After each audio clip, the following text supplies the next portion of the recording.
If you live in the United States, you have probably already heard the story of the first Thanksgiving, how the Pilgrims came over on the Mayflower and held a feast of Thanksgiving after their first good harvest in the New World.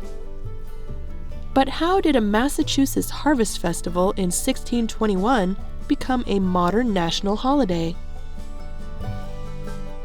In the 17th century, days of Thanksgiving were religious holidays, days of fasting and prayer, giving thanks to God for things like rain ending a drought or success in battle, as well as for good harvests.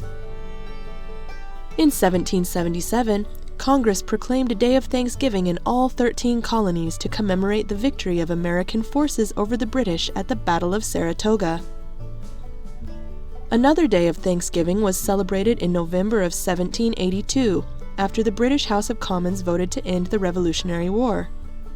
And George Washington later proclaimed yet another one in the first year of his presidency. John Adams and James Madison also set days of Thanksgiving, but no president after Madison would do the same for 50 years. Throughout the 1800s, several states adopted a yearly Thanksgiving holiday. These days of Thanksgiving were celebrated on a different day in every state and remained mostly a northern tradition. In 1846, Sarah Josepha Hale, magazine editor and the author of Mary Had a Little Lamb, began a campaign to make Thanksgiving a national holiday. Over the course of 17 years, she published articles and wrote letters to governors, senators, and 5 consecutive presidents, urging the creation of a national day of Thanksgiving each year. In 1863, in the midst of the Civil War, President Abraham Lincoln declared the last Thursday in November to be a day of Thanksgiving, hoping that it would help heal the wounds of their divided nation. Thanksgiving became only the 3rd national holiday to be observed in the United States, alongside Washington's birthday and Independence Day. Thanksgiving remained on the last Thursday in November until the 1930s. In 1933, there were 5 Thursdays in November, and some business owners asked Franklin D. Roosevelt, the president at the time, to move Thanksgiving up a week so people would have more time to shop for Christmas. He refused.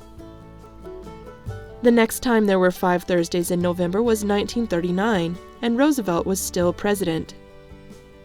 This time, when business owners asked him to move the holiday, he agreed, and issued a presidential proclamation saying that Thanksgiving should be the 4th Thursday of November. Some people really disliked the change since they thought it was just intended to help people make more money.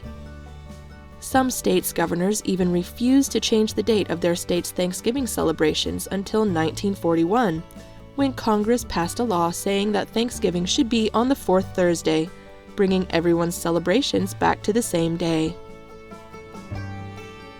Today, Thanksgiving is a day of rest and feasting. It is popularly celebrated with football and parades, but most importantly, it is about family and remembering what we have to be thankful for. I hope you enjoyed learning about the history of Thanksgiving today. Goodbye till next time.